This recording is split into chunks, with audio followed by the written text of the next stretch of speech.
Hi guys, and welcome to another Elementor video. This is Jamie from System 22 and webdesignandtechtips.com. Well, we've been doing these sort of Elementor custom hover effects here, some pretty simple stuff, and text reveals and drop downs and headings with text reveal and image morphs with call to action buttons, a bunch of them. Somebody asked if we could do a simple slide up text on hover. I thought I'd done one, but I couldn't find the video, so here we go. Really easy to do, and this is what we're going to do today. We've got a little image right there, and when we hover over it, it's going to slide up the text, or the content. So let's get started. I've got my page open here, and this will work just as well with the Pro version as it does with the free version, or the free version as it does with the Pro version. If you're using the free version, I'll just go to the dashboard here. The CSS code I write today, you'll want to put in your custom CSS, which is down to Appearance, Customize, and Additional CSS. This is where you need to put your code if you're working with the free version of Elementor. With the Pro version, it'll let you put it on the page. And I've got the Pro version today, and that's what I'll do. I'll put mine on the page so we can see what's happening with it. Okay, first thing we want to do is put in whatever we want over here. I'm just going to use a regular text module, and this will work with any module, but they wanted slide up text. And let's drop that down. We'll give it a bit of a title.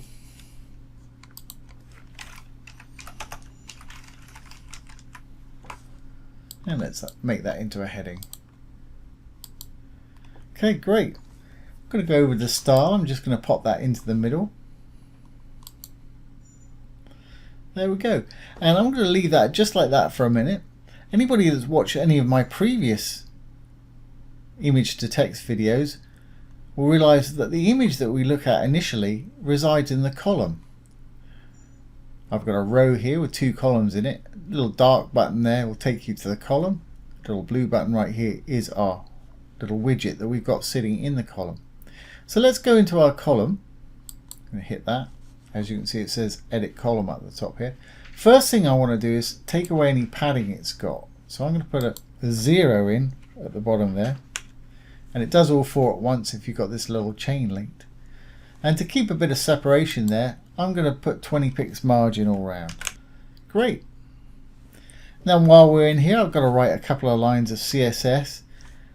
Because what we're going to actually do with this, we've got our text module here, and we're going to push it all the way down so it falls out at the end of this column right here. And so we don't see it when it comes down here. I'm going to give this column a fixed height, and I'm going to tell it to hide any overflow. So anything that comes out of the fixed height there, we're not going to see. So let's go down to our custom CSS, and remember, if you've got the free version, you'll just have to put this in here. And any CSS I write today, I'll put down below the video, and you're welcome to copy it and manipulate it so it works for you. So to be able to write CSS here, we need to give it a CSS class. To do that, we're in the Advanced tab, we're on the Advanced drop down, we go down, here's CSS classes. I'm going to call this txup, for text upwards. And this is the actual column. Call yours what you like, but it has to be unique. And it wants to be something that it's going to make sense to you. I'm going to go into my custom CSS, and that's a class name. All class names have to have a dot or a period in front of them. So it's dot, and then the class name. And then we'll open and close some curly brackets. Inside, we can write whatever code we want. Well, the first thing I want to do is give it a fixed height. So I'm going to say height, colon, I'm going to say 450 pix. That should work fine for what we've got going on here. Obviously you adjust yours for whatever size image you want to display behind. And the other thing I want to do is hide any overflow. So I'm going to say overflow, colon, hidden, semicolon. Great, so we've got our little column set up here.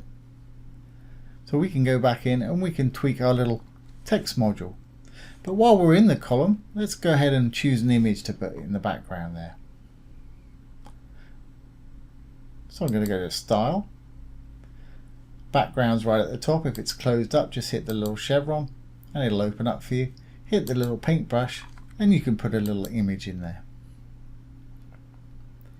Let's use a different image this time. Let's use that one.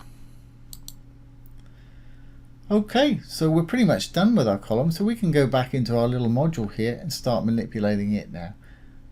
So I'm going to hit the little blue square to go into the module or widget. Here's our content. Don't really want to do much there. We've done everything. It's in the middle where we want it. Style wise, go to style. I'm going to change that text color to a color that I can see better over that image, which is white. That's a lot better. Now I want to give it a bit of padding all around.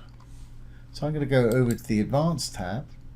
Here's padding. And again, if you've got that checked, it'll do all four at once.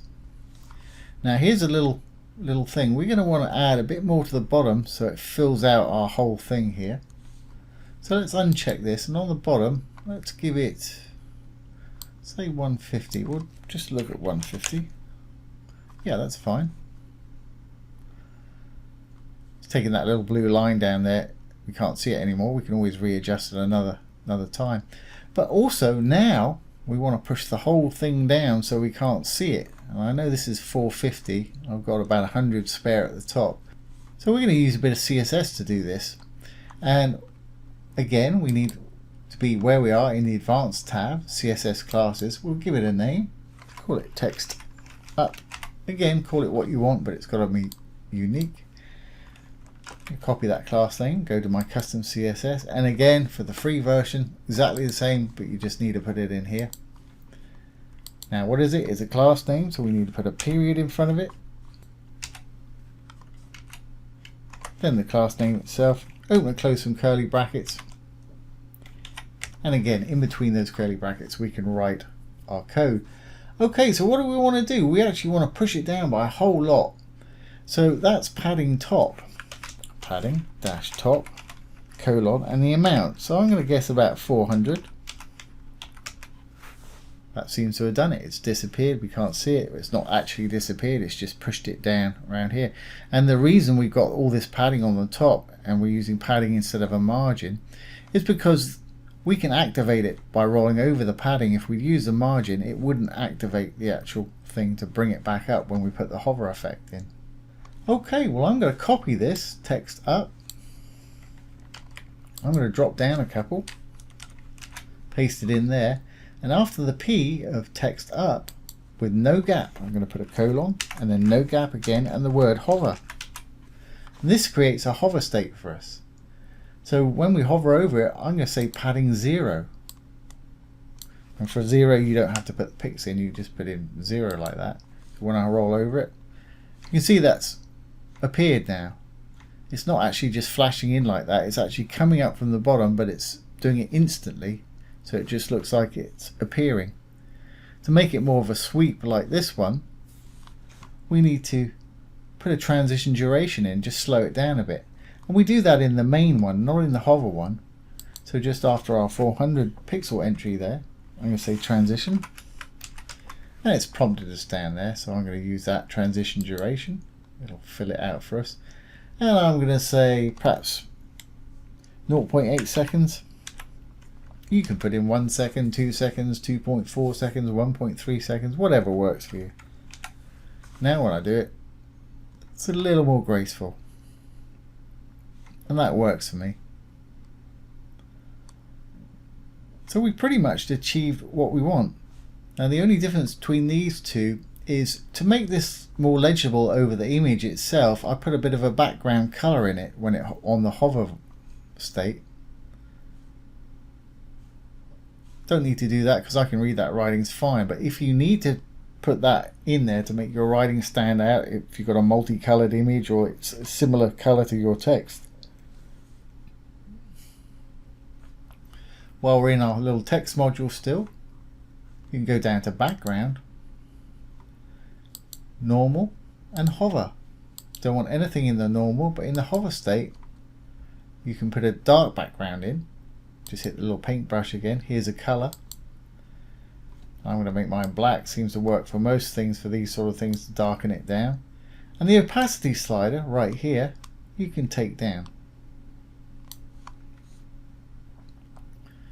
and you can see that when it slides in now. And we've got a little bit too much padding on the bottom there. It's spilling out by 20 pixels or so. So let's go back to our advanced and just adjust that padding. Let's try 130. Almost, just need to take it down by a couple. You see the little grey line there? Let's take it down 128. Oh, almost 125. How's that? Perfect. That's great. So we'll save our changes now. Update. Hit the little preview changes button. And there's our little module. And there's our little slider. So there you go. I hope that's answered your question. That's how to create a slide up text effect using the Elementor free or pro version.